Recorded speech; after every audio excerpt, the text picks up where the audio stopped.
Live from the 607, it's the Ocho Duro Parlay Hour, where we're talking everything movies, TV, comics, and entertainment.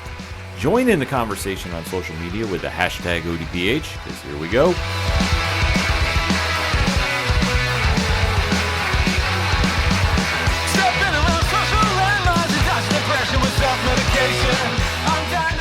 Welcome to an all-new edition of the ODPH podcast. What is happening, everybody?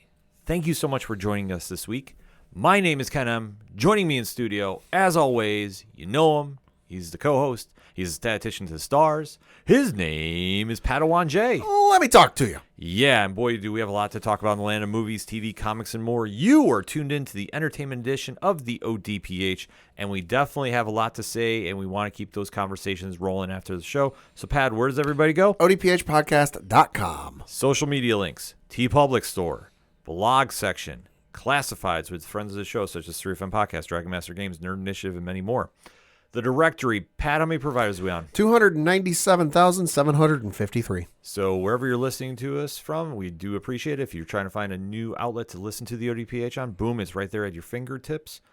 Also, the music section where you can check out great bands such as Brian Wolf and the Howlers, Second Suitor, Tom Jolu, Floodlands, and many, many more. It's all there at one-stop shop. That is odphpodcast.com. And remember, on social media, if you're still using hashtags, why not use the hashtag ODPHpod?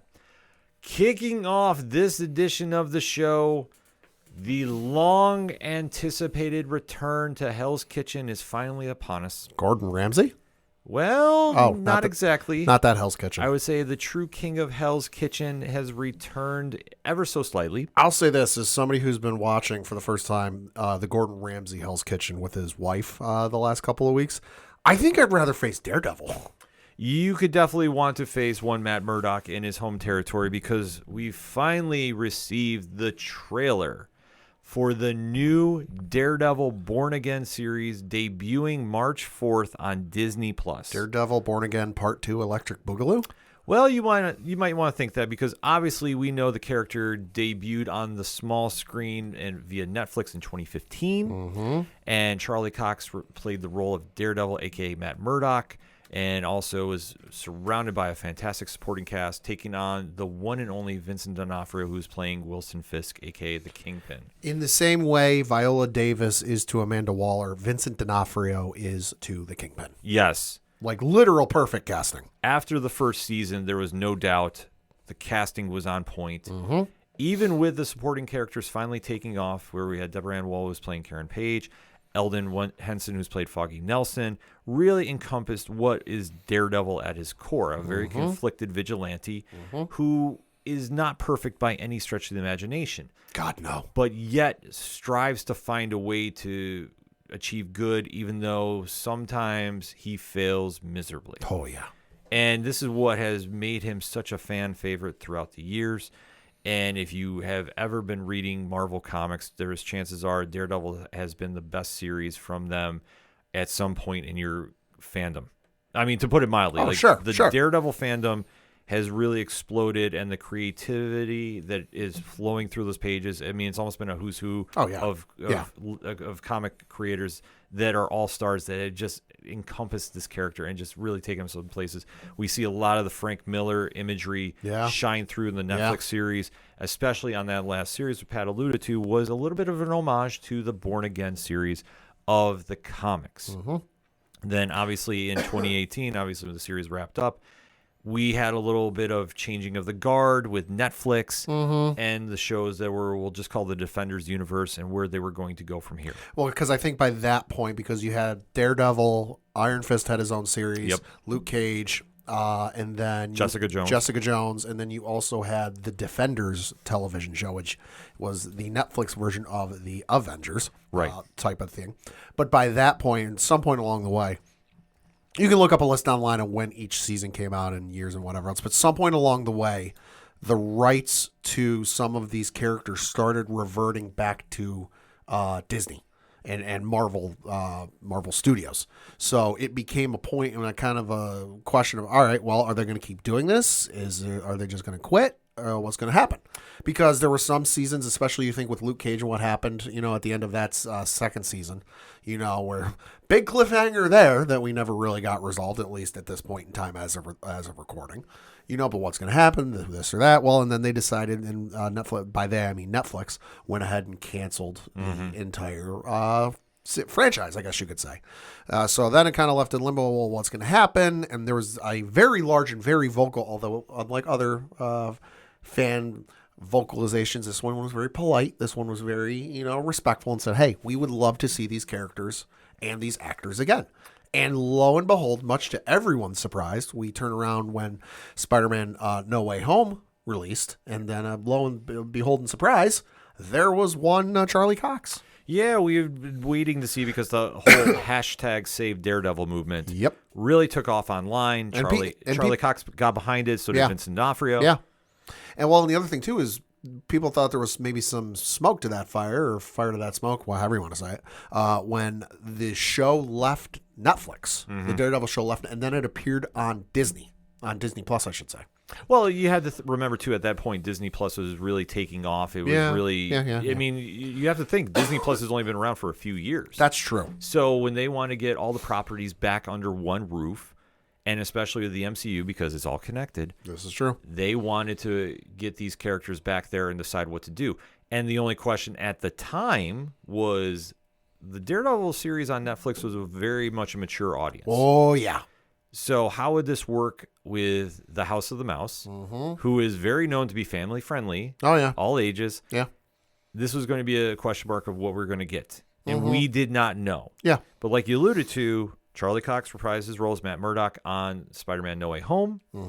He did make an appearance on the She-Hulk live-action show. Yes, I forgot about that. Yes, which we did not know what version we were going to get. We got one that was very much close to his 1960s roots there, so to speak, where he was more of a swashbuckler, if I can use that phrase. And at that point, we still didn't know what was going to happen or what version of the character this was, because as is the case and as is understandable, Kevin Feige was playing things very close to the chest and really didn't tell us. So at the time, a lot of us were going with, okay, well, they're not really saying anything. I know we said on this show in a previous episode that based off of the design we saw of the suit during the She-Hulk series, that it's probably a quote-unquote like a soft reset, that it's the same actor, just, hey, it's not the same one we saw from the Netflix verse, and he's early in his career.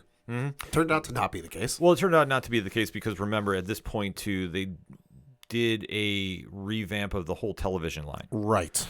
And when this happened, Kevin Feige took the reins there, and he really listened to the audience, which is smart. Yeah. It's extremely smart, because this is the version they wanted. They wanted the Netflix one. This is the one that we see in the comics, and like I alluded to, all the runs from Frank Miller and Mark Waid and Michael Bendis and Ed Brubaker and Chip Zdarsky. Like I say, that's a who's who. I mean, that's just the writing team, let alone the fantastic artists that were involved with this.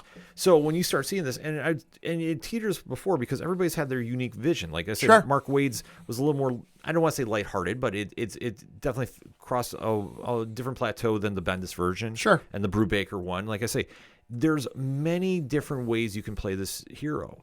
But the ones fans wanted was the one that was very conflicted and very grounded, and they wanted the mature readers one, which in my opinion works better. Okay, yeah. I think that is the one that is truly Daredevil, because when you think of all the great stories involving Daredevil, they're gritty, they're unapologetic, they are who they are.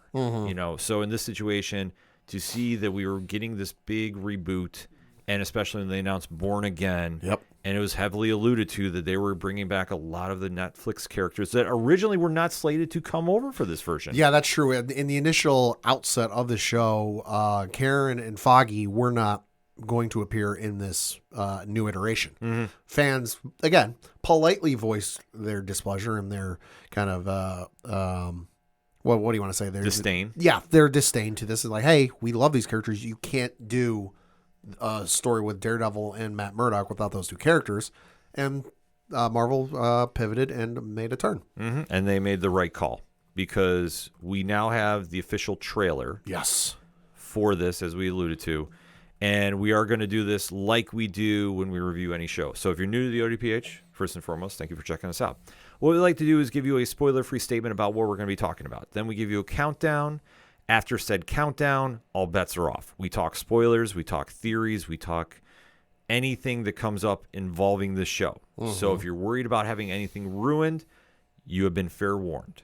So that being said, Pad, give me your spoiler-free statement on the Daredevil Born Again trailer. Obviously, some folks were nervous about this because we're both big fans of the Daredevil and the Netflix verse of shows. I binged a couple of those shows in one day back in the day. Can't do that nowadays, but yeah. But I know some folks were concerned that, it's Disney, it's the House of Mouse.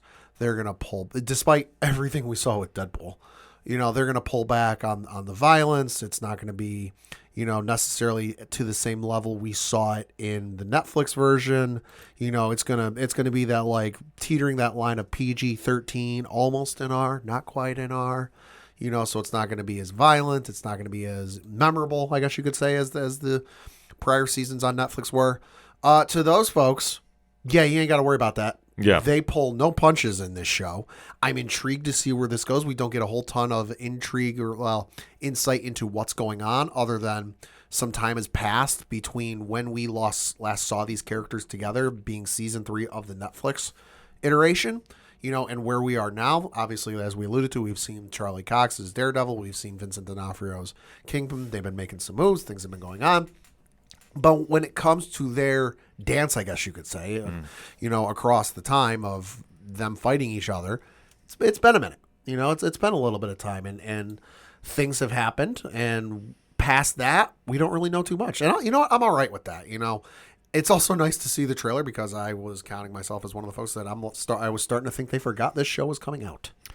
Yeah, in this day and age, when you have this much hype, and especially when you have creators that really have elevated this character to a whole new level. Like we say, Frank Miller, Mark Waid with Chris Samney on the art, Brian Michael Bendis with Alex Malev on the art. Definitely want to shout out the artist because it's always, in my opinion, in comics, it's a team effort. It's Absolutely. it's not one. And of course, Ed Brubaker and Michael Lark. So when you start having these teamwork going up, and the countless other artists that were involved too, this is a situation that the bar is set so high. You want to make sure it's reachable. And with everything involving this show, you really want to make sure that you appease the fan base, but you also have enough to bring in a new one. Without question, this trailer delivered on every single level. Good Lord, yeah, it did. And this has got me completely amped up for the 18 episodes I believe we're going to be getting. I think they're splitting them up 9 and 9. Okay. If this is the case, keep this going and don't stop because they're tying into another great run written by Charles Soule. Oh, I know that name. And the artist was Ron Garney. Ooh. So that is the only spoiler-free stuff I'm going to say about this other than this was spectacular. It hit all the marks it needed to. It captured the Netflix vibe, but it felt new. And that is something tough to pull off, and I can't wait till March 4th to really deep dive in about this. But that being said, we are going to break down this trailer and really give some thoughts. So, Pad, in 3, 2, 1, let's talk Daredevil. This trailer was absolutely nuts. And like I said, it doesn't give away too much. So if you're one of those folks who, and understandably so, you don't want to watch too many trailers. And I'll agree with you in some instances that they give too much away. If you see enough of them, you feel like you've seen 3/4 of the movie already. But this one, I feel if you just want an idea and a feel for how this is going to go and what the overall vibe is going to be, you really get a good feel, I think, for how this is going to go. There's some mystery. There's some intrigue. We don't really know what the overall story is going to be, what the overall, mission is to we got to get X, Y, and Z and defeat this person. You don't really get that. You just get hey, it sounds like he's getting back in the saddle of things. It's been a while and we're kind of riding that bike again. But I love the trailer. Yeah, no, this absolutely hit everything it needed to. It definitely has a lot of unique vibes that when you start seeing this story play out, this started reminding me of the Chip Zdarsky run with Marco Cicchetto on art. Oh, okay. So, I mean, we're going to see a lot of this play into, and the fact that they're combining elements of certain runs for this. Mm-hmm. I really think they've got a lot of excellent things on the plate, and I can't wait to see where they get going here, because like where they kick off is a very simple fight scene that you're seeing somebody get beat up in the alleyway by Daredevil, and you get the silhouette of the mask, and then you get a unique setting where it's Matt Murdock talking with one Wilson Fisk in a diner. Meanwhile, they're shadowing a fight going on with Wilson Fisk and somebody. Yep. And we don't know too much, just Wilson Fisk is taking somebody to task. Yeah, he is. So, and in this situation, I think it alludes to some character that we're going to see, because if you break down the trailer, there's somebody running with a hatchet. Mm-hmm. And this is referenced later in the show. So I am very curious if it is said person, because that's a confrontation that does have history in the comics. And if so, I can't wait to see how this plays out. Yeah. So we do see that one Wilson Fisk is taking somebody to task. He's having a very calm conversation with Matt Murdock in the diner. And Pat, during the scene too, are you noticing Fisk and Murdock's hands? Well, I'm looking at a still image of the trailer, and Fisk's hands are both on the table. Yes. And Murdock's, I believe, are under the table. Yep. But you see they're fidgeting both at each other. Oh, yeah. Fisk's left hand is absolutely going bonkers in terms of fidgeting. Yeah. Like they both want to punch each other in the face. Oh, yeah. So the tension is already built, and this is D'Onofrio and Charlie Cox 101. Like, this is amazing. And this is where you see a lot of time has passed. We get the group shot of Murdoch and Nelson law firm hand in hand. So we do see Karen Page is back with Foggy Nelson. So it's amazing to see that we have Deborah Ann Wall and Eldon Henson back with Charlie Cox. Like, this is just this minute I saw this, like, okay, everything seems right in the world. Yep. Here.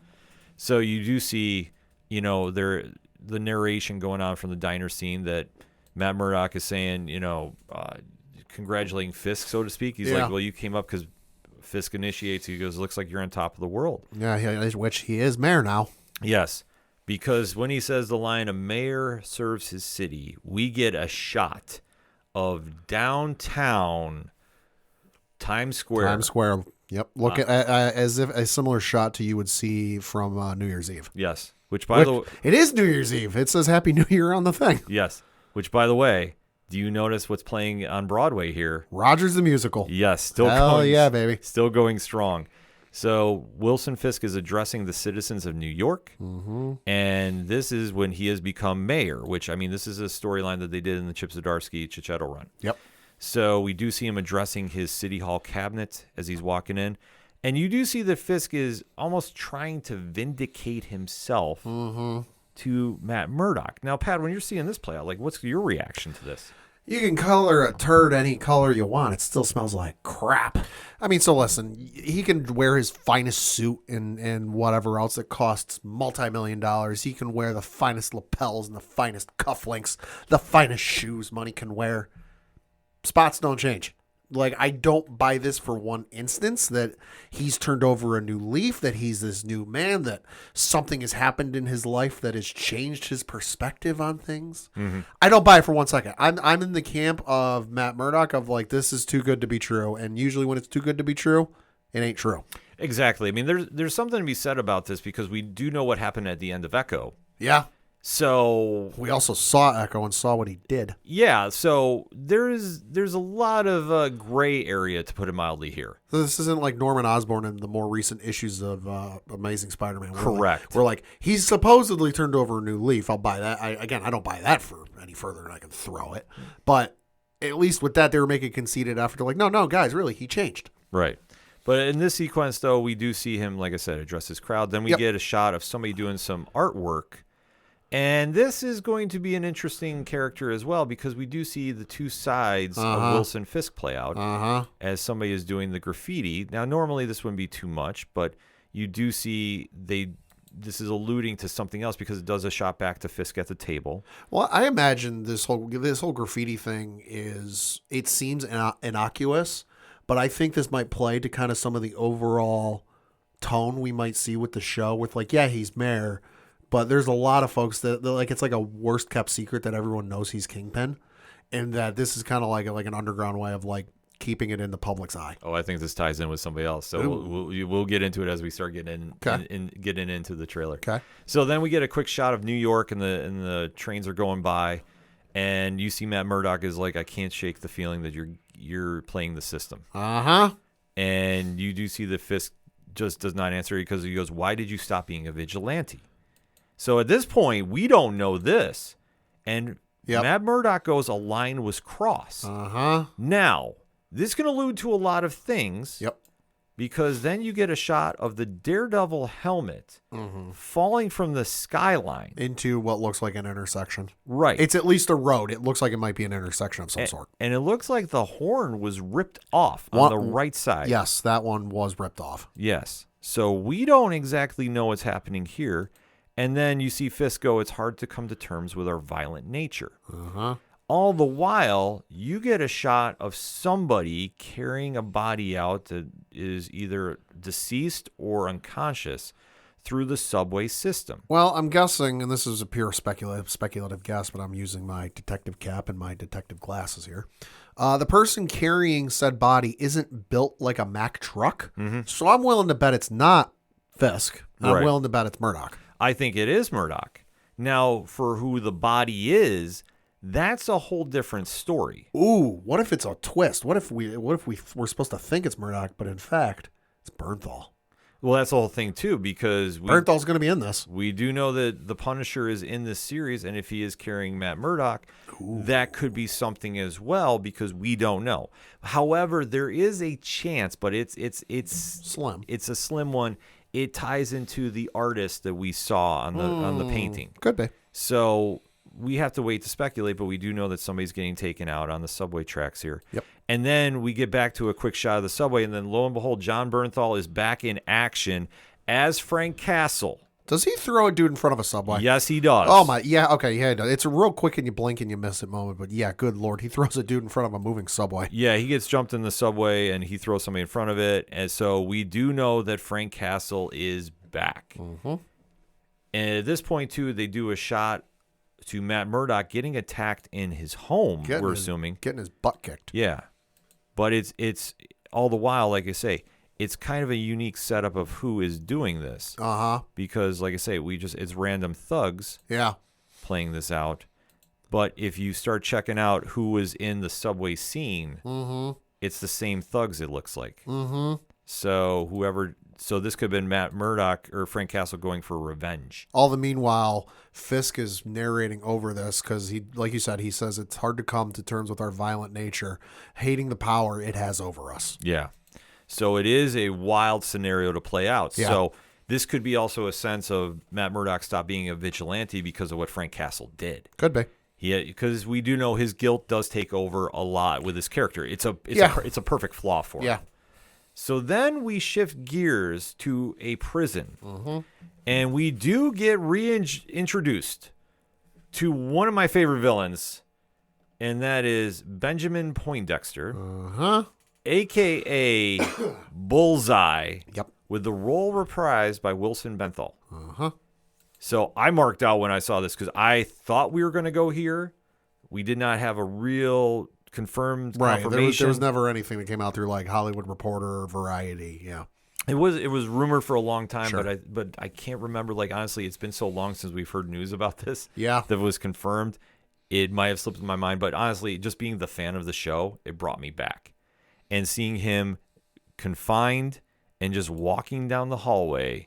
You know the history between those two. I can't wait to see them reconnect on screen. Oh boy. But then we go to a shot of a bank robbery, or a establishment robbery, we should say, and a thug pulls a shotgun point blank on Matt Murdock's head, and he doesn't even flinch. Yep. And then we go back to New Year's Eve. Matt Murdock's walking through the streets. Yep. Another shot of him going into the subway. So he's making rounds. So they are compiling a lot of different episodes. So I don't think this is all connected in this sense. But we do get the voice shot of Vincent D'Onofrio saying sometimes peace needs to be broken. Then there's a shot of Matt Murdock with a new female interest. We don't know who that character is yet. Nope. So I want to say I think it's Margarita Lavia. Ooh. So who will be playing the mysterious character? I don't. But like I say, I don't know who that is. I don't want to say it's Elektra recasted. I don't want to go down that road. Right. Because we know the former actress said she could not play the role because of a prior scheduling conflict. Yeah. Yes. So it may be, it may not be. We don't know. Yeah. But we do see that they're getting real friendly with each other. They're getting very friendly with each other.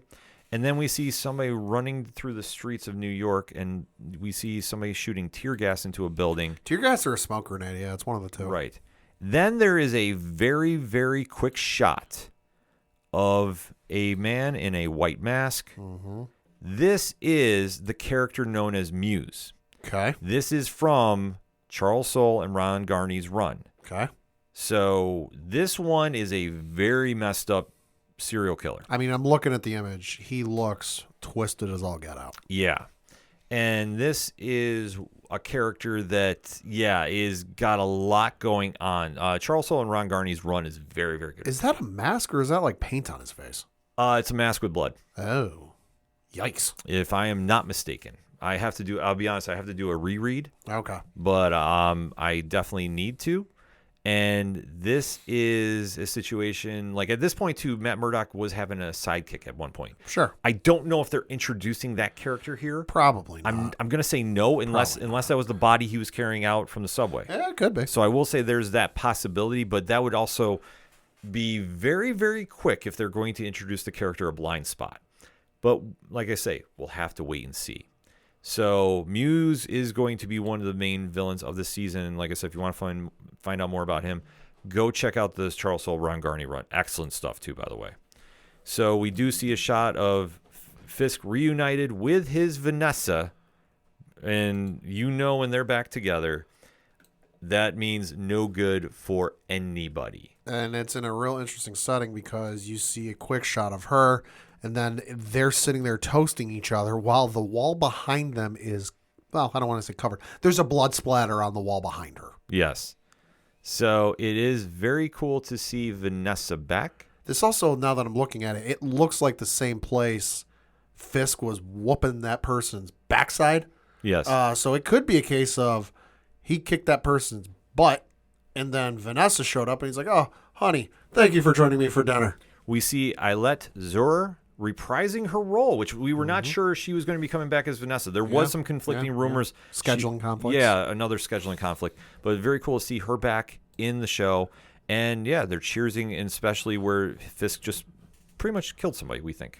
Presumably. There's some blood just around him. Then we get a shot of John Bernthal and Matt Murdock meeting. I should say Frank Castle and Matt Murdock. I'll say Frank Castle has seen better days. Yes. Well, full beard. Scraggy hair. Yeah, I can't remember what run he's had a full beard in. This did happen in the comics. I just think it just happens to be his character, not anything related to that. Sure. And we do see that Matt Murdock is telling him to put down a hatchet. So thus, when we see that opening shot with the hatchet and Frank running at somebody, we assume it's Frank running at Wilson Fisk. That's what we're saying. That would make sense. That's what I'm saying. Fisk might have actually beat the snot out of the Punisher. Could be. So we have to wait to see how this plays out. All the while, we get a shot of New York Mutual Bank, and it appears that there is a bank robbery of some sort. Right. Probably ties into the one we saw earlier. Yes. And then we get a quick shot of Karen Page in the courtroom. Yep. And then we get a shot of a young man walking down the street. Uh-huh. And Pat, do you know who this young man is? Nope. One Michael Gandolfini. Oh, hey. Yes. Cool. So it is very cool to see him on the show. If they don't make a reference to Sopranos, what the fuck are we doing here? Yes. So the rumor is he's playing a character known as Daniel Blade, who works as a communications director for Fisk. So take it with a grain of salt. Yeah. I don't know necessarily who he's going to be playing, but like I say, the heavy rumor is Daniel Blade. Sure. We'll have to wait to see how this plays out. Sure. and really kind of go from there. But that's a very cool addition to the cast. Absolutely. So yeah, and especially if they're highlighting him, that there's got to be something very much more to him. And it might not even be something that like we get the payoff for now, but we could get it down the road. Yeah, so Marvel loves to do that. Yeah, we'll have to wait and see. Then there's a very gruesome shot of people hanging from chains, like in a meat locker, which plays into Muse and just saying he's doing what he does. All the while, we get a quick shot back to the bank where there's the Daredevil is taking care of said thugs. It's one of the ones we saw walking in earlier in the trailer. Yeah. Then we get a quick shot of another hero, the White Tiger, who's played by Camara De La Reyes. Okay.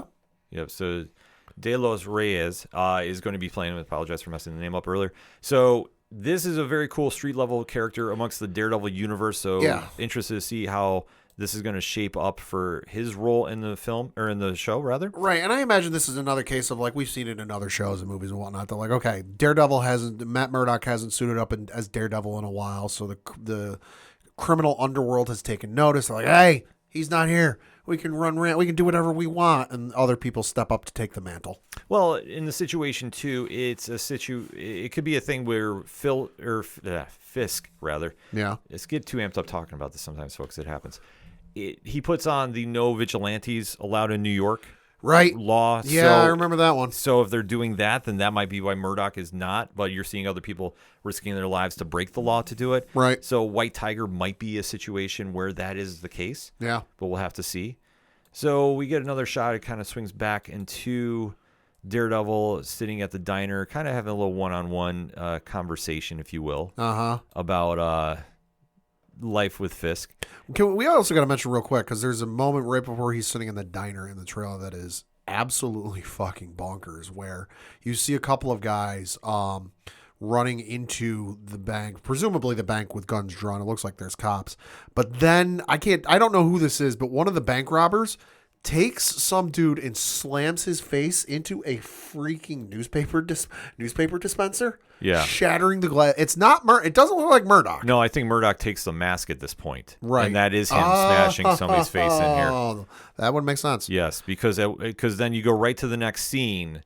And this is where we'll say, if you're squeamish, don't brace for impact or don't watch. Yeah, we're going to go right out and say with this show, if you like to watch television or some show while you're eating dinner with your like significant other, don't do it with this show. Well, if you have weak stomachs, we'll say that. Yes. Because I can eat through a lot of UFC, so like I'm good there. True.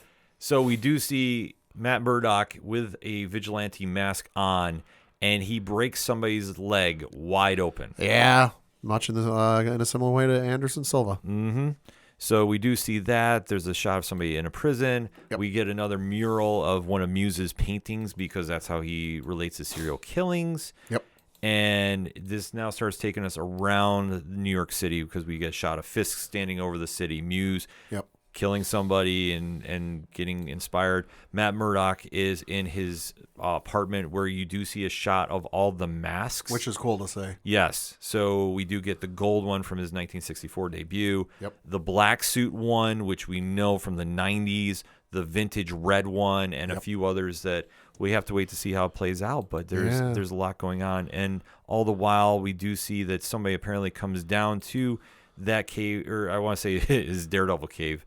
To look it for works. It is Muse, and the fight goes on there, and then we get another shot back at Matt Murdock in his apartment, all going back and forth between the robbery that's going on and him fighting Muse. Yep. Somebody's arm gets snapped very violently. Oh, yeah. So, once again, if you're squeamish, brace for impact. Yeah. And then dueling shots of Daredevil and Matt Murdock screaming, and then it goes to the end where the credits pop up. And then we get March 4th, and how the wait is now going to be extremely tough. Yeah, no kidding. Yeah, this one definitely, like I said, packed a punch. A lot of great cameos in this. I mean, Punisher was one I was waiting to see official confirmation, because John Bernthal's character portrayal is one of the most popular ones in the MCU. Oh, yeah. How they're doing Frank Castle right now in the comics is a very unique take. We do have a new Punisher in there, so I don't know if we're going to tie that in somehow, some way. I don't think so. I think they're going to keep Frank Castle here. And to go where he does, we finally get a showdown with him and Kingpin. That's going to be something great. And then to take a character like Muse and really run with it, that's going to be one I'm very curious how pop culture is going to react to it. The other thing we should say is if it's been a while since you've seen the Netflix show, there are 39 episodes of that show.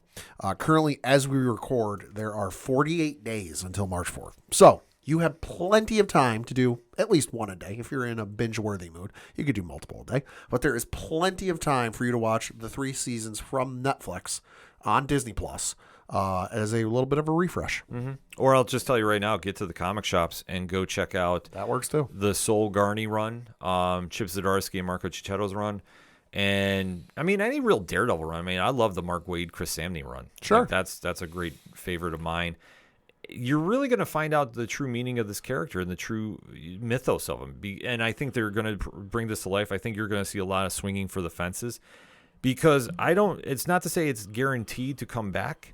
Right. But I think what they want to do is really establish that the Netflix verse can work in the MCU. Oh, sure. And here's how. Because if this does well, and I think it's going to do well, I think we're going to see other characters pop up from there. I think the even money bet is Jessica Jones before anybody else. She has been very vocal that the actress is willing to play the character again. Yeah, it's just a matter of scheduling. Yeah, she I remember because at the end of Jessica Jones, I think she said she was done, but now she's really wanting to come back. Yeah, and if she's really wanting to come back, they got to have a great story behind it, and I think that's motivation. And I think what we see with this trailer, we're going to hear more buzz about those characters come back. And if we do another Jessica Jones series, that'll be something. Or if we go Heroes for Hire, because I think that's the route Marvel's going to take if they bring back Luke Cage and Iron Fist to start. But there's a lot of very cool things about this. Pat, final statements on this. Super excited for this. It's going to suck that we got to wait so many days for this to come out, but it's going to be worth it in the end. I'm interested to see where this goes. I'm interested to also see what else they do with this show, because as good as the Netflix series was, it was a little hand-tied because they couldn't go stir crazy with it like you would have expected, just because they didn't have access to everything. They only had access to, kind of the Daredevil characters and what have you. But now that it's all under one banner, it's all under one house, and Kevin Feige is our Lord and Savior for this universe, that it's going to be interesting to see what they do and what they tie into this. Could we possibly see a She-Hulk cameo appearance? Yeah, it's possible. But I'm interested to see kind of what other threads they tie into this with the full MCU behind it. Yeah, this is going to be something very interesting to see. I think this is going to be a very benchmark show. Sure. Because if this does well, I think we will very much get a Punisher show. Heroes for Hire, like I said, I think is the route they're going to go initially for Power Man and Iron Fist. I could see a Luke Cage show spinning out of this as well, too. But I think for now, the Daredevil show has got a very big bullseye on its back, no pun intended, because it has to deliver. The fact that we have the original cast, for the most part, back, and we have the same feel, the same vibe, but it's new and it's fresh because now the whole MCU is involved. They can really go a lot of places, and I think for where they need to, this has to be a home run, this has to be a smash. Anything less than a 10 is going to falter, and I think they are taking some big gambles. Muse is not a household name. And if you're going to utilize him for a good portion of the series, that could either be a home run or a big strikeout. The show is getting a season 2, by the way. Oh, yeah. Well, I mean, I thought it might because... Yeah. I was digging through because the IMDb had 9 episodes listed for season 1, 9 for season 2. I'm like, all right, where is this coming from? Well, it's coming from Kevin Feige's mouth back in August at the D23 Expo. I'm reading from an article on Deadline.com that's basically a summary of what happened during this whole presentation for Daredevil. It does say in the article, quote, Marvel President Kevin Feige also confirmed a season 2 will be shooting soon. So we are going to be getting 9 episodes for this season, 9 for season 2. So they are calling that season 2. See, I wasn't sure if they were doing that. They were splitting it up. The original report I read, so apologies for that when I said earlier. I thought they were doing season 1 as an 18-parter, but splitting it. Part 1 and part 2. That might have been the initial plan, but then the writer's strike and everything else went down. True. So that probably pushed it back. That might have been the original plan, and then outside circumstances beyond their control happened. Hey, either way, we get our heroes back from the Netflix universe. So that's a big win to take home and discuss with you, the ODPH Society. So hit us up on those hashtags and let us know your thoughts on the Daredevil Born Again trailer debuting the series, which is going to hit Disney Plus on March 4th. We have much to discuss, so let's do it. But first, we're going to take a quick break. We'll be right back. You ever wondered what comics Mark from Vale is into? What Zach from Left Behind's favorite MCU movies are? Well, Metalcore Nerds is the show for you. My name is Sean Mott, and here at Metalcore Nerds, we cover the latest things in pop culture, whether it be Star Wars, Marvel, DC, AEW, and everything else in between. You can listen to the show every Monday on Adobe Howl at 7 p.m. Eastern, or find it anywhere you find podcasts after it debuts on the radio station. The content you are listening to is part of the Nerd Initiative Podcast Network. For more info about the home of pop culture positivity, check out nerdinitiative.com. Coming back for another segment on this edition of the ODPH podcast, and we have to say bon voyage for now to the latest live-action series in the Star Wars mythos. Yep. Skeleton Crew just wrapped up on Disney+, and the Jude Law-led show had fans talking on Tuesday night. There's a lot to break down in the episode entitled The Real Good Guys. So much like the first segment, you know the setup right now. Spoiler-free, countdown, spoiler talk. Here we go. So, Pad, let's talk about the season finale of Skeleton Crew. Thought it was good. Was expecting a little bit more, but it just kind of, it was what it was. It was fine. You know, did it blow me away? Not really. There were certain points I was like, oh, wow. Like, I like the ambition they're taking with this, and I like some of the homages, you could say. The story was good. You know, the ending was nice, and I enjoyed it, you know. But if we'll see season 2, I don't know. You know, it's one of those things that, like, I could see it, but it also kind of wraps up in such a way that might be the end. Well, we have to put this in perspective. When this show was announced, there was much hype behind it. And obviously having Jude Law, a very famous actor, in the lead role, playing Jonan Nawood, who we did not know anything about, involving him being the guide to 4 runaway kids on a spaceship far away from home and the wacky hijinks that ensue. We really had no expectation for where we were going to go. Well, and the other thing we have to know, too, as we've said before, but it bears reiterating, this show is developed, written, and filmed before Dave Filoni became the chief creative officer for Lucasfilm. Correct. So he didn't really have his hands on this one. No, this was very much all new. Yep. And coming off the heels of The Acolyte, we were not sure how the audience was going to react. The trailers look good. Trailers look good, and it had, as the easiest reference to it, it was Goonies in space. Pretty if you've much. ever seen that 80s movie, you know exactly what we're talking about. So seeing it now in this live-action version, it's had mixed results. And it's nothing against the kid actors who were playing in the show, because they did great with the role that they were given, and especially playing off Jude Law, who really hammed it up when he needed to. It was much in the same vein of Pirates of the Caribbean.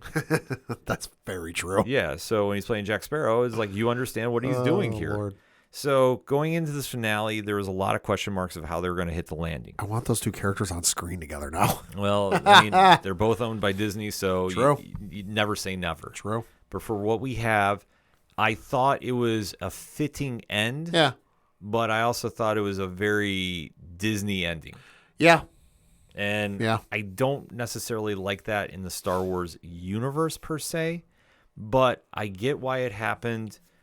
And I'm just kind of like, if we don't see this show again, that's fine. Yeah. If we do, okay, sure. But I'm not exactly clamoring to have a season 2. Right.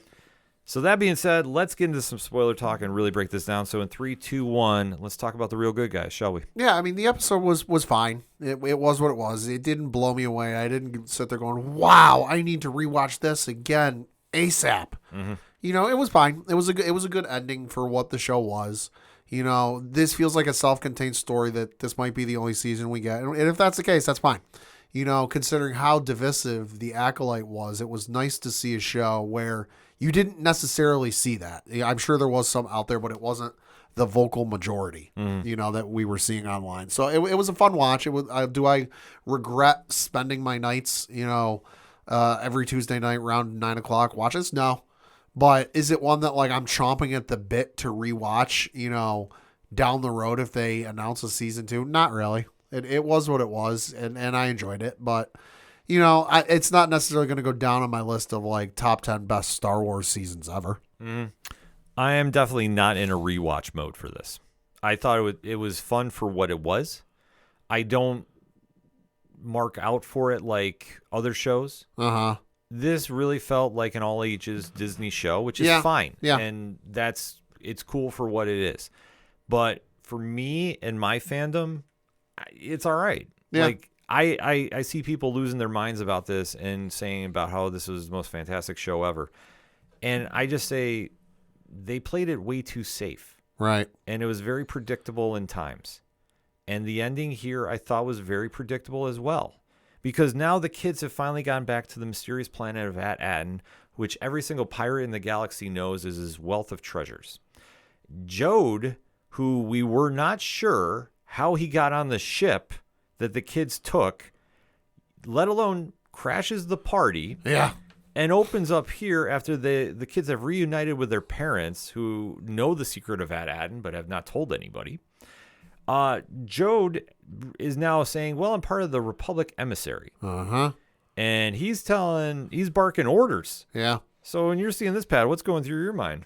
I'm kind of questioning how far he can spin this line of BS. You know, it's now granted, this universe, this planet, as we find out later in the episode, because of the protective stuff around the planet, the shield or whatever it is, very unaccustomed to what's been going on in the universe. Yeah. Very unaware. So I was like, okay, this feels like a Disney, kind of like a tower heist kind of way of getting into things. I'm like, okay, I'll let it go.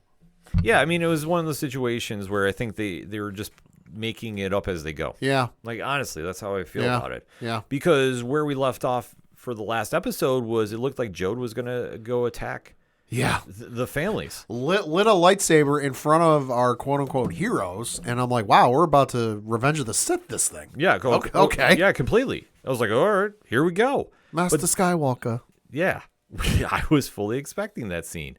But no, he is now barking orders at everybody, so he has the kids taken away to their quarters. Uh-huh. And he's led by Fern and her mom, Farah, to go meet the supervisor of the planet.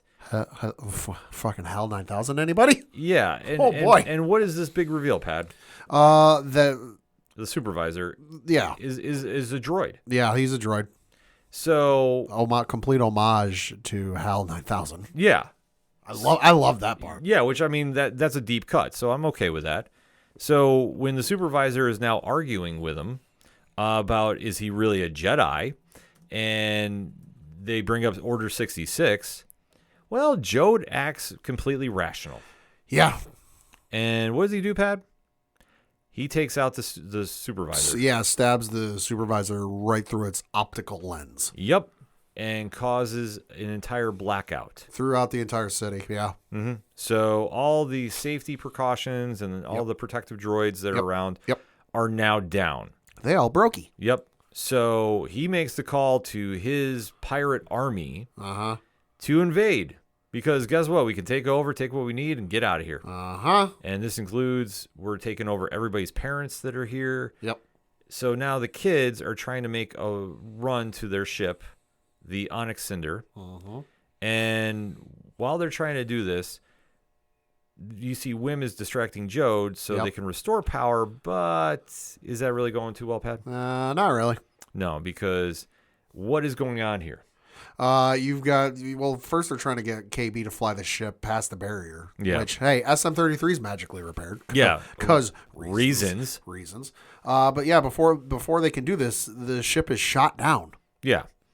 So once that's taken out, it's kind of like, well, this defeats the purpose. Like, what chance do these kids have against a Jedi, or so we presume? Yeah. Because he's using the Force everywhere. He's taking out droids with the Force. Right.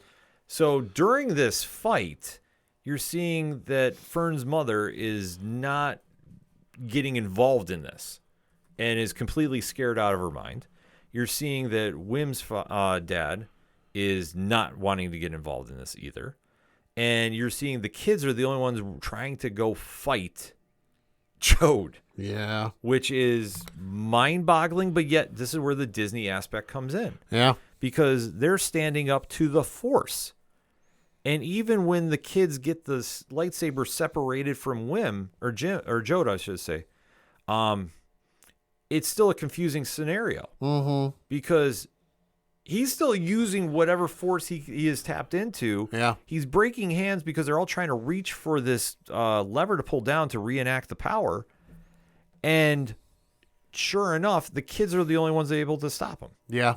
So I don't know, like the power of friendship. Yeah. Which I'm just like, okay. It's got an 80s vibe to it. Oh, it's completely 80s. Yeah. And that's why I'm like, all right, well, this is Telegraph Disney 101. Yeah. So we start going through this, and then the kids wind up doing it. So they wind up getting the barrier taken down, so power's restored. Yep. And then this gets the call for help. You see the New Republic come flying in. Yep. And taking everybody out. Uh-huh. So I will say, this was a cool sequence. Because I kept on in my head hearing never-ending story. Yeah, you're not wrong. As everybody came flying in and like making their calls and just taking out every single ship there, because like I say, you had the backup that Jode had with Krim there, and that completely got destroyed. Like his ship was taken out immediately. And it just turned messy after that. Like, I'm just like, yeah, or I'm sorry, it wasn't Krim. It was the other pirate there that was taken out. Yeah. So probably it was Gunther, who was played by Jaleel White. Yeah. So his ship's taken out. Yeah. So like I say, you get more messy of how this all goes down, and they just tied it up way too easy that Jode is like, okay, I've lost, and just kind of stands there as the ship is crashing into the vault. And it's like, I don't know, like I apologize for sounding so kind of like irrational about it. But, the ending felt rushed. But yeah, it was completely rushed. It was like, oh, well, hey, we're done for time. We're out of budget. We got to wrap this up, guys. Yeah. So when you see the ship is now crashing back, you see that, yeah, KB is alive. Yep. After, it was taken out. So, I mean, granted, it wasn't like a Star Wars explosion. So we didn't know it was taken out when it was shot down. But. Yeah.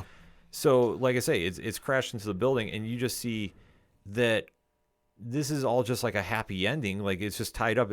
Joe disappears. Yep.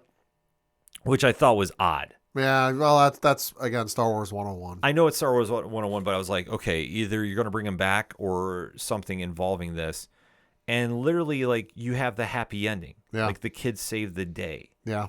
And then you get into how it ends with Wim is watching everybody show up with all the X-Wings, yeah. All the X-Wings. It's the New Republic, yeah. Yeah. And like say, so he's now getting more inspired to become a Jedi, or at least become involved with the Republic. Yeah. So the only thing I am coming up with, and granted, I know I'm speculating about this, is he going to be part of that new franchise 3 piece that they're doing? Maybe. I mean, we do know that there's been talk and rumors that they're doing a Rogue Squadron type thing. Yeah. Movie, television show, whatever. Like, I know Patty Jenkins was tied to it at one point. It was off the table. It might be back on the table. I mean, I could very plausibly see them doing something to that effect further down the road. You know? So if if it ends up tying into like, oh, it's the New Republic's got to save a planet or whatever. Like, if you do something totally separate from the story or whatever else, set between, Return of the Jedi and Force Awakens, but not in the Mandalorian side of things. Like, I could see something like that. I think they need to do something like that. I'd be all right with it. Because otherwise, it's like, this is just a fun side story. Yeah. But I guess I'm just kind of sitting here going, okay, I enjoy it for what it is, and I know my tone might not reflect it. Like, but I was very disappointed with this ending. But there have been Star Wars stories, at least that I've read, recently, or in this case, I listened to it. I listened to the audiobook. Mm-hmm. They've done self-contained stories that, like, okay, now granted, this instance it uses established characters, but you can do a self-contained story that doesn't really tie into anything and doesn't really affect anything at the end of the day. I listened to the audiobook for the novel by John Jackson Miller, The Living Force, which has the entire fucking Jedi Council in it. Fantastic book, by the way. If you're looking for something to read and you're a Star Wars fan, highly recommend that book. But it's a story that's self-contained. It's set before the episode 1. Mm. Doesn't tie into that in any way, shape, or form. It does not affect the events from the films as we see them. Works wonderfully. Seriously, like, read the book if you're looking for something to read these days. Pick it up at your local library. Go to your local bookstore and pick it up. But you can do a self-contained story that doesn't tie into anything, doesn't really affect anything, and it's good. Yeah. This was a mixed bag. I mean, the only thing I really got out of this, even the whole reveal of what was going on with Jod, with Jude Law's character, was a wet fart for me. Yeah, no, completely. Because we come to find out that, okay, he was a Force-sensitive kid, born, prior to the New Republic era, in the, Old Republic, I guess you could say, and he was raised on the planet. He got found by a Jedi who was trying to teach him some basics before she was hunted and killed down because of Order 66. Yeah. And that's all it is. He's not some dark side user trying to masquerade as a good guy and help him out at the end of the day. He's not a changeling. He's not anything. He's just a guy who was trying to make, for lack of a better comparison, he was Asajj Ventress. Yeah. If you've ever seen Clone Wars and you know Asajj Ventress' origin story, was supposed to be a Jedi, got matched up with somebody, the Jedi Master, Jedi Knight, whoever it was that was matched with her, got killed in front of her and really jaded her view on the universe. Mm-hmm. Same thing for him. Yeah. I mean, honestly, it was just a mixed ending, I guess I should say. Yeah. Because it was fine for what it was. Yeah. But I guess, the whole point of this is, did we really need 8 episodes of this? Not really. And in all honesty, this would have been perfect for Star Wars Visions. Couple episodes could have been cut. The whole flow of this series could have been reworked. Yeah. Like I say, this is fine for an all ages show. Yeah, oh yeah. And especially if you want to get a younger audience into it. If you're looking to introduce your kids to Star Wars and you don't necessarily want to show them the films yet because of violence or whatever else. Yeah. That I personally didn't see the first Star Wars movie because I was born before the prequels came out. So the first film I saw was when they re-released A New Hope in theaters in 1997. Mm-hmm. If you don't necessarily want to show your kid an arm getting sliced off or Darth Maul getting cut in half, you're this is a good avenue to introduce your kids to Star Wars. Sure. But if you're like us, who you're looking for maybe a little more meat on the bones, it might not be for you. Well, that's the whole point. For doing a live action show, and I guess it's the problem that we're maybe spoiled because of how good the other shows have been. Yeah. The fact that we literally had 8 episodes of this and we could have tied this up in 3. Yeah. But I understand that they were going for something different, which, I will always applaud the shot. Sure. But was it a bullseye? Absolutely not. And I think this ending was safe. And I thought that they just made it very Disney friendly. And sure. But granted, if you've listened to the show long enough, I complain about this when they do this in Marvel films. Yeah. When they go to Disney about an ending, I think they missed their mark. And that's what I thought they did here, because we should have had a better payout. Uh-huh. Instead, like you touched upon, it's rushed. Yeah. It's very rushed. Yeah. And then the fact that this is supposed to really set a tone to go into the next project, I don't necessarily know. I think this is a great one and done. I think this is something if you want to quickly binge watch. Oh, you could. You'll hit your key points, but I think other than that, yeah. I mean, if you're looking for something to watch these days, and you're kind of in between what you're if you're waiting for Stranger Things to come out, yeah, you could do this in a couple days. But at least that one has a little more story to it. This is just very basic in its sense of problem is here, kids save the day, everybody goes home happy. Yeah. Literally after you've been teasing more with this character of Jode, it's just not happening. Sure. And it's kind of a weird ending because like I said, it's not bad. Yeah. And I can't say could they do a season 2? Sure. It'd be a stretch for trying to figure out what to do because the story for season 1 ties up in a bow. You get the end shot of the New Republic showing up, okay, yeah, Jode got away, but are you going to do another season where he's, playing Skeletor or something? We're I'm in the backgrounds, I'm in the shadows, but you don't know where I am. I don't buy that. Yeah, it's not going to pay off. Yeah.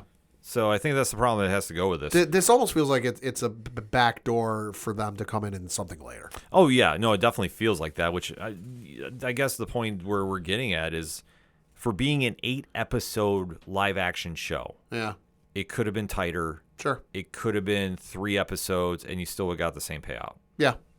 I agree with that. So I think that's kind of the final statement we're going to put on this show. Hit us up on that hashtag and let us know if we're wrong. Hashtag ODPH pod. Skeleton Crew came and went on Disney+. What is your vibe on the ending? Like, what is your reaction? Do you want to see a season 2, or were you joining us with this was fun for what it was, but onward and upward to other things? Let's have that discussion, shall we? But first, we're going to take a quick break. We'll be right back. Do you like comic books? What about movies and TV shows? Well, we may be the show for you. We're Hops Geek News, a weekly podcast that discusses comics, movies, and TV shows while featuring a beer of the week. Every week, we chat about what we messed up on the week before, and then we dive into what we're reading and watching, as well as some news. We then wrap it up with a geek-themed topic of the week. You can find us anywhere you listen to podcasts by searching Hops Geek News. Cheers. Coming back for another segment on this edition of the ODPH podcast, and it's another farewell for now. Yes. Because the first installment of the James Gunn DC Studios universe has came and left with the season 1 finale. Not a misstep right there. The season 1 finale of Creature Commandos, the monster-esque inspired Suicide Squad of the DCU, has made its impact on animated style, with Indira Varma voicing the Bride, Sean Gunn voicing G.I. Robot and Weasel, Alan Tudyk playing Dr. Phosphorus, Zoe Chow as Nina Mazursky, David Harbour as Eric Frankenstein, and Frank Grillo as Rick Flag Sr. have been on a mission to protect the Princess Rostovik, who's voiced by Maria Bakalova, who is the heiress to the capital of Pakistan. And there is a mysterious reason behind her that people are trying to take her out. We don't really know, but they're on a mission. There is a lot of tenuous personalities involved, much like the Suicide Squad. And this show has now come to an end with their finale that really had pop culture talking. Not as much as last week, though, but one that they were definitely talking about, entitled A Very Funny Monster. So you know the formula by now. So, Pat, what is your spoiler-free statement on the Creature Commandos Season 1 finale? Good episode. Tied everything off in a nice little bow and kind of set things up in an interesting way for Season 2. Where they're going to go, no idea. But it did play off nice. I felt the last episode was better. Yeah. And I realized you couldn't swap it where last week's episode was the finale and this week's was the penultimate one. I understand for story purposes better. But this felt more like an epilogue. And if we're talking like novel terms, that the story ended last week. And this is just kind of hey, if you're curious what happened after the events of our story, here it is. But the episode was good nonetheless. Solid finale. Yeah. Very solid. I did predict one thing last week, and it did come true. Okay. So we will get into that in the spoiler talk. But I thought for what it needed to do, it definitely finished on a very even level. As we currently record on Rotten Tomatoes for the critics score, with 39 reviews for season 1, it has a 95%, so it's certified fresh. Very good. And for the viewer score, or the popcorn meter, with over 1,000 ratings, it's got an 81%. Well, that makes sense. I mean, this was over-the-top popcorn fun. Yeah. And that's something that James Gunn can do with very obscure characters. We saw him do this many times with the Guardians of the Galaxy. True. So to see him do this now on the animated front where, listen, the only thing stopping you is not a budget, it's your imagination. They really took some liberties.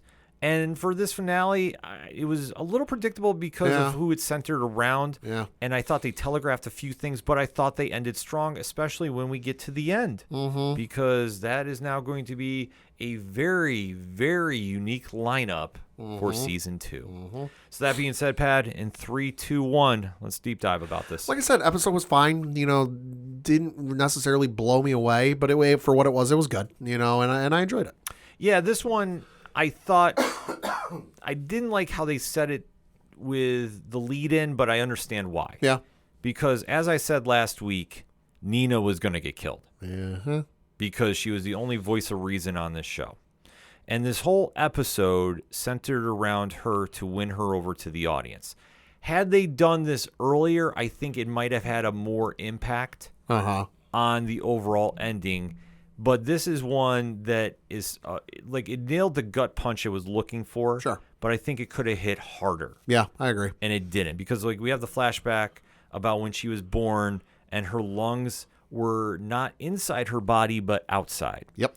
Her dad, who is the most supportive human being on the planet here. Yeah, no kidding. Goes out of his way to try finding something to help his daughter, making this machine to experiment, but it winds up now mutating her into like a half human, half fish hybrid. Yep. So after she's been homeschooled all this time, she now goes into private school, and unfortunately, it goes the way you would expect. Yeah, not well. A lot of bullying, a lot of teasing, a lot of very negative things. So she runs away. Yep. To Star City. Oh, yeah. So while she's there, she's discovered by a YouTuber. And she's there for a while. Yeah, it's not like a couple days or a couple weeks. It's a while. Right.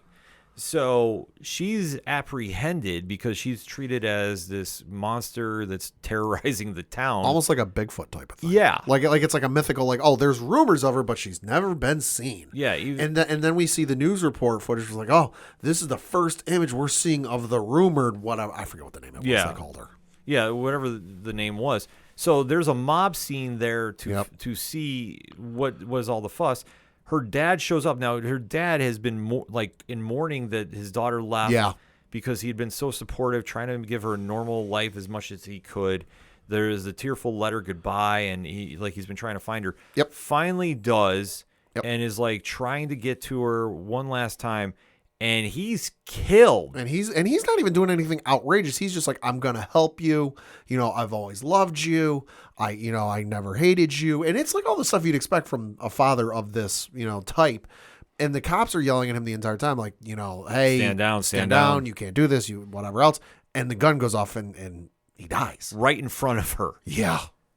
In her arms, I think. Yeah. And then she's dragged away and thrown in the fish tank jail that they have set up. Yeah. And taken away to the Suicide Squad jail there. Yep. In Belle Reve. Like it's just like, what the, like, I mean, I understand why. Like, they had to do the origin episode because there was no connection. We just know that she had just been a gentle soul. Well, and plus, to this point, every other member of the Creature Commandos had gotten an origin story. Correct. So, process of elimination. Right. So, it needed to happen. Also, you want to get me emotionally invested in a character and sympathetic towards a character. Congratulations, you did it. Oh, yeah. No, it worked. Like, it sped up. Just if they did this before. Sure. Because hypothetically, if they did this right before the G.I. Robot episode. Oh. Like, let's say they put this, just the origin story. Just the story, yeah. Just the story at episode 3. Then the G.I. Robot after, where she befriends him. Right. And then you see him get killed. Then we go to where we do this episode. How much more would that have been? Like, that's an extra punch. Yeah. Like that. Like, I think that's where James Gunn misfired on this. Could be, yeah. But no, he nailed it. Like, he got you very sympathetic for her because during this time, you see the last bit of Task Force M, which is the Bride, Weasel, Phosphorus, and Nina making the last play to go kill the princess. And but they don't know at the time that it's all been a setup. Mm-hmm. And the only one who's the quote unquote voice of reason is Eric Frankenstein himself, who's flying over there and in only his way possible, which is basically killing everybody around him. Yep. They finally have the run-in to the castle. Mm-hmm. So when they get there, you see that Task Force M has elected Nina to kill the princess because she can go underwater while she's doing her morning swim. And I think during this entire sequence, if I'm not mistaken, Waller is trying to get a hold of them to basically call the mission off. Right. But because of reasons, blackout, whatever it is, like radio silence, she can't get a hold of them. Well, yeah, because technically they're written off the grid. Right. Because they were captured. So it's the dynamic of the Suicide Squad. Right. Because they're, for lack of a better term, they're expendable. Yeah. So in this situation, they're on their own, but they only know to finish the mission and we go from there. So all the while, Nina is ready to do this reluctantly because she doesn't want to kill anybody. Like she's the most sympathetic character on the show. But Weasel is watching this. And he has a flashback to his episode, and he winds up distracting the princess long enough where she botches the kill, and Nina gets stabbed instead, which the bride loses her mind. And I will say this, I love this point of the episode. I did too. Because the bride was the one who really bonded out of everybody except G.I. Robot about what happened. Mm-hmm.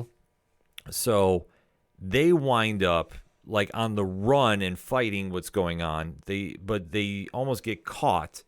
And this is when Amanda Waller finally gets through to him. Yeah. And says, hey, Clayface set everything up. By the way. Yeah, so call it off. There's peace in the valley. Yeah. Which some might say it's kind of a weird thing, but listen, when they deal with like government co-op or not co-op, black ops. Oh, yeah. You know, like there's weird stuff that happens, and this is what goes. So like I say, when they do these off-the-grid missions, this is what happens. So the bride is not buying this, though, the entire time. No. And even like, you know, with all the movement that's happening, this is when she starts piecing it together. And this is the only point that I thought didn't make a ton of sense. Yeah, I didn't pick up on this and kind of get it until almost the very end. Yeah, because she's piecing together about how Clayface was involved. Right. And who talked Clayface into doing this. Yeah. And obviously when Clayface killed the college professor and then said and mimicked the professor and saying she had the premonitions and tricked Waller. Because once this sinks in, the bride understands, like, the princess, you did this to yourself. You staged this whole thing to get us to do your dirty work for you. Yep. And so before anybody can get to the bride, she kills the princess. Oh, yeah, cold blood. Yep, but I love the reason why. And she's like, you killed my best friend. Yep. Because that's the only person that ever cared about me. What a damn line. Again, then goes to leave, said Castle, looks at the rest of the team and like, we need to leave. Yep, and we need to go now. Yeah. So they wind up escaping. And now, mind you, Frankenstein did show up. Yep. But was taken out very quickly. Yeah. So it was a blink and you miss it moment, at least in my opinion. Oh, no, you're right. So he's wind up shot, killed, and left for dead. They wind up going back to Belle-Reve, and you see that the bride is now put with her new team. Mm-hmm. So you see Phosphorus is still there, Weasel's still there. G.I. Robot is a monster. He's like a Hulkbuster armor now. Dude got an upgrade. Yeah. We see Nosferatu, and we see Khalees, who's a mummy. Yep. And then we see a familiar face, Pad. Yeah, we do. Who do we see? King Shark. Yes, from the original Suicide Squad. Yep. So this is how they're going to have him in Task Force M, which, like, listen, I think this makes sense. I do miss him not being in the real Suicide Squad movie, but if they decide to go back for a second one, I think that they're missing some potential there, but I do like him on this team because he will give them a very cool dynamic. But then again, the only thing they did is unless one of the new characters becomes the heart of this team, it's really tough to root for him. Yeah. But that's how they kind of tie things up. And in the post-credit scene, we see Frankenstein is basically rehashing that now he's taken refuge with a certain villager next to his Victor Frankenstein's mansion. So the vicious cycle starts again. Yep. So, I mean, Pat, overall thoughts on this? Like, what's your takeaways? Good ending to the season. You know, the episode was good, and the season overall was awesome. You know, super excited for season 2. Excited to see where they go for season 2, just because I felt like season 1 was good, but there was a lot of origin stories. There was a lot of establishing. There was a lot of setting up who was what and what was going on. You know, but now that we've got it set who everyone is and we know, they can really hit the ground running in season 2. Yeah, I thought this was very good. I mean, overall, the series I thought was very, very good. I think they nailed the points they needed to. I agree with you, though. Doing the origins, I think, I don't want to say hurt, but if you could, they took away a lot because I think if you did those episodes maybe shorter, these episodes weren't very long. No, but I think if you devoted one episode, maybe like the second episode, into doing 10 minutes on each, sure, and just hit the story points and get out, I think that would have worked better. But I think for what they needed to do, they established that this is definitely going to be something different in the DCU. Oh, yeah. They had some cameos involved. They name dropped some things. They did everything that they needed to do for a lead-off show. Because we do know the next project coming out is Superman. Yep. There is a lot of vested interest in that. Oh, yeah. So I think for what James Gunn wanted, he nailed. I don't know how this is going to do for a second season.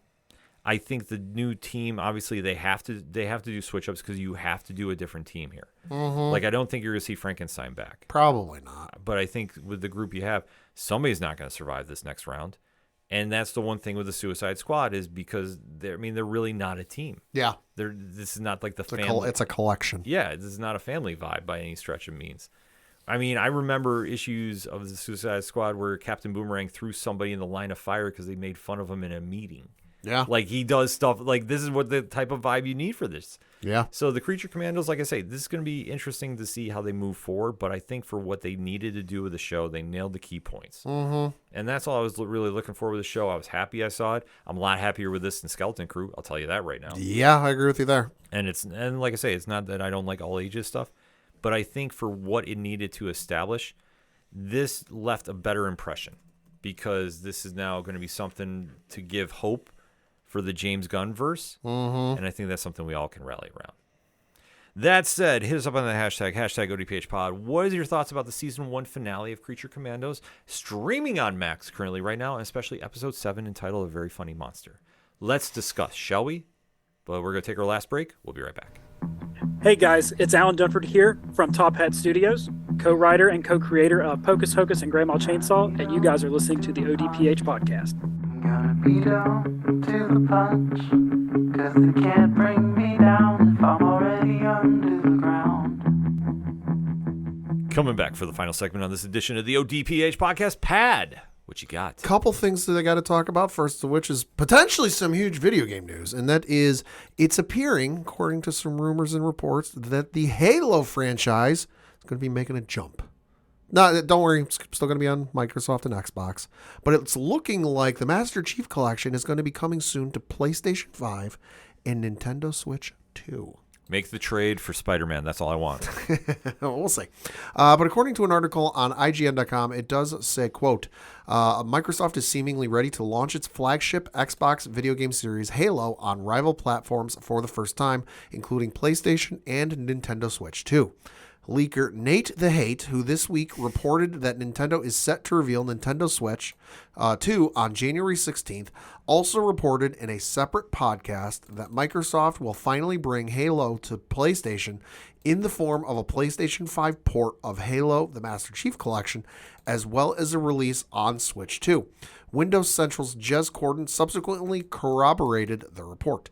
Microsoft declined to comment when contacted by IGN, close quote. So this has been rumored for a while, and obviously we saw with Sea of Thieves, which was previously an Xbox-only exclusive game released on PlayStation, that it's seeming like Microsoft is opening its doors and ready to move some of its more iconic franchises onto other consoles. And as a person who has not played the Halo franchise, because I've never had an Xbox, give it to me.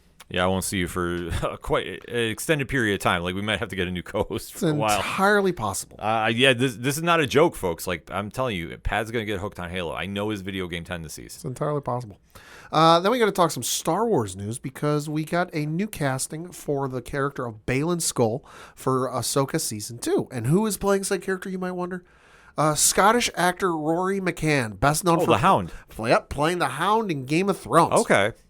This is according to a report from TheHollywoodReporter.com. Says, quote, Stevenson played the hulking former Jedi known as Baylan Skoll in the Disney Plus series. He died after a brief illness in May 2023, 3 months before the series premiered. The actor was a fan favorite thanks to his resonant voice, humor, and roles in Punisher Warzone and Thor movies and TV's Rome.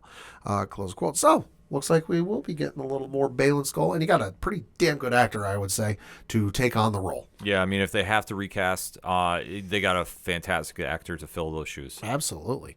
Then we got a little bit of DC news. Oh, man. Okay, I just saw the screen, yeah. Yeah, so there was a little bit of news. We all remember the Flash movie that came out not last year, 2 years ago. I try not remembering this. I do too. Haven't seen it since I saw it in theaters. I'm planning on keeping it that way. But the Flash director, Andy Muschietti, who, by the way, is also directing the upcoming Batman Brave and the Bold movie. Keep that in mind. As of now, yes. Yeah. He has his own thoughts on why the movie, the $200 million tentpole, was a dud. So, of course, if you don't remember, it was released in 2023, as I alluded to. It grossed $270 million by the end of its run, which, hey, not bad, but considering the budget and marketing costs was it needed to double $271 million to, get out of the red. And Muschietti is saying that the reason it didn't get that cost back and it failed was because it, quote, failed to hit all 4 quadrants of moviegoer demographics, that being men over 25, men under 25, women over 25, and women under 25, despite Warner Brothers' best efforts. He said, quote, The Flash failed among all other reasons because it wasn't a movie that appealed to all 4 quadrants. It failed at that, Muschietti said on Radio 2's La Burrilla del Coso show. When you spend $200 million making a movie, Warner Brothers wants to bring even your grandmother to the theaters, close quote. Muschietti went on to say that behind closed doors, he found people don't care about The Flash as much as other beloved DC icons like Batman or Superman. He noted this is especially true in the women under and over 25 demographic. Quote, I've found in private conversations that a lot of people just don't care about the Flash as a character, Muschietti said. Particularly the 2 female quadrants. All of that is just the wind going against the film, I've learned, close quote. Outside of the box office woes, The Flash was plagued by lengthy delays and off-camera issues with star Ezra Miller, close quote. So, okay, a couple of things. Let's address the whole fact and statement that The Flash isn't a popular character. Mm-hmm. Let's remind folks that there was a television series based on the character of the same name. Was it the same person under the suit as well? I think, yeah, it was. Barry Allen, both instances. It was the same character with the same name that ran very successfully for 9 seasons. Mm-hmm. You can have a whole separate conversation and discussion on its on its impact and whether it was immensely popular. The show ran for 9 years. You don't have a crap run and terrible ratings and run for 9 years. I'm sorry, it just doesn't happen. And then to the other point of it's just not as popular as Batman, Superman. I'm sorry. Especially against some of the Marvel folks, I would say maybe not so these days, but flashback 15 years ago, I would say the Flash was as popular, if not more popular, than a good number of the Marvel banner folks 15 years ago. Okay, there's a lot to process here, but I'll try summarizing this a little better than I'm not behind a Patreon wall, so I can't go super crazy. Okay, so there was enough drama, and I will just define it as that, with everything surrounding this film. Yeah, the fact that it was in production for over 10 years, give or take. Obviously, there was a lot of issues going on with the lead actor. Yeah. There was a lot of issues going on with the studio. And there was a lot of things that turned the public off. To just put it mildly. Sure. In my opinion. Sure. All this is my opinion.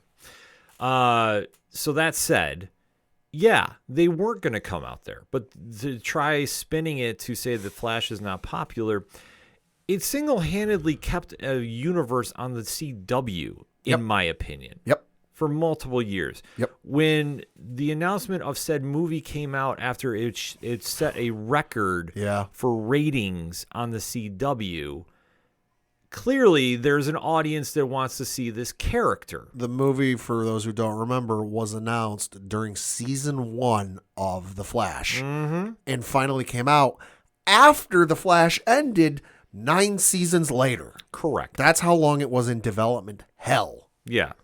So to make that statement is just trying to spin this into a different conversation that doesn't need to be had. Mm-hmm. There was enough drama going around with the star of the movie. Oh, yeah. And I know people personally who told me they were not seeing this movie because of said drama and everything surrounding that person. If you got the time, go back through the episodes on this show, and you can hear our thoughts about that situation. Our review of that movie is legendary. Oh, it is. It's one of the most popular episodes of the ODPH of all time. So if you really want to take the deep dive, go right ahead. Yeah. But to spin it to say about it was the character's popularity that didn't bring anybody out, stop. Here's the thing. It's been a successful show on television, on multiple channels for years. Oh, yeah. Did it have a long run? No pun intended. On the CW, it did. 9 years is a hell of a long run. To my knowledge, off the top of my head, the only shows I think that ran as long, if not longer, Green Arrow. I think Green Arrow ran the same amount of time. Arrow might have ran the same. Smallville ran for 10 seasons, and then you had Supernatural that ran for 15. Yeah. Like, those are the only ones I can think of that ran longer or as long as Flash did. Mm-hmm. And that one connected with the entire audience because of the character and the portrayal and everything that worked out for this. Yeah. When you try having a different take that did not hit the landing because it was what it was, in my opinion, you're not going to win this argument. And that's the problem with this movie. This movie was problematic from the beginning. I mean, here's the thing. You could have cast Grant Gustin in this role, and I think just because of how much hell this movie went through, I don't think it would have made that much of a difference. It wouldn't have made a difference. It would have made a small difference. Much to like make it break even at the terms of the box office? No. But it wouldn't have made that big of a difference. No, it would. Like I say, it would not have put it up there in the numbers of Batman. Yeah. Like, are you right in that circumstance? If you want to compare Superman to the Flash, yeah, sure. Superman's more popular. I mean, just to kind of emphasize the point of how development hell this entire project was. If you go to the IMDb page for the Flash film, in the development portion on early attempts, development on a film on the DC Comics character The Flash began in the late 1980s when Warner Brothers Pictures hired comic book writer Jeff Loeb to write a screenplay. Yeah. Warner Brothers hired David S. Goyer to write, direct, and produce a new version of The Flash in December 2004. Yeah. Like, it's been in development for eons. But here's the thing. If you want to talk about character popularity, we live in a day and age that we have an Ant-Man trilogy. Yeah, we do. We have a Guardians of the Galaxy trilogy. Yes, we do. How are we making that argument about characters and popularity? No, it's about how the presentation is done and connects with the audience. Sure. That is the overall situation because those characters won over pop culture. Your version did not, unfortunately, in my opinion. So, I mean, but then again, numbers don't lie. That's why the movie didn't do well because it was what the audience did not want to see, that version of the Flash, period. Take it or leave it. And even when you added Michael Keaton into that film as the iconic Bruce Wayne Batman. And it became abundantly clear that's who you were marketing the movie around. Yep. It was what it was. Mm-hmm. So you can't use that argument, just take the L, it did not work, and then focus on Brave and the Bold and give us something different. Yeah. If you do that, guess what? All will be forgiven and nobody's going to even talk about the Flash ever again because guess what? Nobody's talking about him right now unless you're a comic book fan because he's doing big things there. Enough said. Mm-hmm. Speaking of comics, yeah, it's a new comic book day. It is. Let's talk about it. Yeah, so one issue I'm definitely picking up this week at the comics because, holy hell, the news surrounding this comic has got me very intrigued. Ultimate Wolverine, issue number 1 from Christopher Condon. The cover art is immaculate. Yeah. Incredible. Description of this one reads, quote, "The Maker's ultimate weapon from rising star Chris Condon and Moon Knight powerhouse artist Alessandro Capuccio comes the story of the Ultimate Wolverine. In order to maintain control of their corner of the Maker's world, 3 members of his council, Magic, Colossus, and Omega Red, deploy their most lethal asset, the Winter Soldier. But who is the weapon behind the mask?" Yeah. This looks nuts. There's a lot of press and a lot of talk going around this issue. I definitely got to pick this issue up and read it because it looks nuts. And everything with the Ultimates universe is building up to insanity. Yeah, no, they're doing a really interesting take for this Ultimates universe. And this has been one of the books I think has been highly anticipated since it was announced at New York Comic Con. Oh, yeah. This has been one I think fans have been waiting on. Yep. And then the 2 issues I think you should pick up at the comic shop this week are the 2 I reviewed for Nerd Initiative. The first of which is The Amazing Spider-Man issue number 65, Point Deaths. That's literally the number of the book there. And this one is from Derek Landy. Joe Kelly is not on writing this for this issue. It's Derek Landy. The description of this is, "The 8 deaths of Spider-Man continues. While Spider-Man is facing the Scion who wields the power of death, the new embodiment of death, Phil Coulson, gets to know his powers better. Phil has always been there to help heroes in every way he can. But can he help Spider-Man to save our universe?" Close quote. So, if you read the last issue, 65, without the deaths at the end, a little bit of an interesting moment at the end of that issue that kind of had fans talking and going, whoa, like, Did that happen with him? Crazy. Yeah. This issue expounds on that and kind of delves into that a little bit, while also peeling back a little bit of intrigue and interest with Coulson. Where it'll go, I don't know. But Spider-Man ain't exactly in a good place these days. No, definitely not. So I think this is going to be a very interesting final run before they do the re-up next in a couple of months. Yep. Then you got Star Wars, The Battle of Jakku, Last Stand, issue number 3. This is issue number 11 of 12 overall. So that means next week, series finale. Going to be absolutely bonkers. This one written by Alex Segura. This one reads, quote, "The Battle of Jakku unleashed. Luke must enter the underworld to strike a deadly bargain. The Spice Runners of Kijimi play a deadly wildcard with shocking consequences as unseen forces move to disrupt the Battle of Jakku. The New Republic might fight a war on 2 fronts. Luke takes on the new threat directly, putting everything at risk." This issue is nuts. All of the chess pieces are moved into place and things kicked off with a bang. I'm super interested to see with this because, listen, I think Moff Adelhard, who has been the big bad introduced with this comic series, one of the more interesting villains they've introduced in Star Wars recently. I'm interested to see where this goes. I'm going to give a little bit of a tease. He faces down a Super Star Destroyer, which, good God. No big deal. Yeah, no big deal. I don't know how he's going to come out of this, if he does come out of this, because, well, we know how the battle ends. If you've seen The Force Awakens and any of the sequel films, you know how the battle goes. But it's kind of the more finer details like Adelhard. We don't know what's going to happen to him, and I'm very interested to see what happens with that. Yeah, no, this is one that definitely Star Wars fans don't want to miss. Yep. All right, so for me, I got a lot this week, but I'll try doing this very speed style. First and foremost, happy birthday going out to Scott Snyder. Hey. Yes, and he is kicking off, he's celebrating with a book coming out from Distillery called You Won't Feel a Thing. He's reuniting with Jock, who we know from the Batman He Who Laughs, and obviously Book of Evil from the Best Jacket Press, Comixology Originals, Dark Horse Comics line. So this one's serial killer story, very cool twist. This lives up to the hype. Distillery Media, definitely go check that out. Distillery's got a lot of new books coming out in the first quarter of this year, and this is one that's really setting a benchmark very, very high. So definitely check that out. Also from DC Comics, The New Gods #2. So Ram V, Evan Cagle, like this is a really cool twist to the mythos of Jack Kirby's Fourth World characters. So picking up right where they left off and giving the readers a very new perspective going on with Mr. Miracle. Mm-hmm. So definitely, I really enjoy this series. Like I'm liking this more than I thought I was, and I had really high expectations to begin with. So this one's definitely winning me over a lot. Also, DC Comics Milestone Media. Milestone Universe, The Shadow Cabinet #3. So this is Joseph Illich and Dennis Cowan, Daryl Banks. I mean, this has got a ton of creators on it. Definitely doing big things over with Milestone Media. This is the penultimate episode of what is going on with Angela Alva and what she's done, and there is so much buildup going on here. You get a lot of great backstory going on, and where it's ultimately going to be the showdown of showdowns for the Heroes of Dakota. I can't wait to check this out. This series has been definitely doing a lot of great things. If you're into this universe, definitely check it out. If you're just jumping in for the first time, I hope you're enjoying it. Definitely hit me up on socials, and let's talk about it. Action Comics 1082, John Ridley and Inaki Miranda is the team on this one. So they just switched up from the Mark Waid run. This is throwing it back, and it's a question of hope.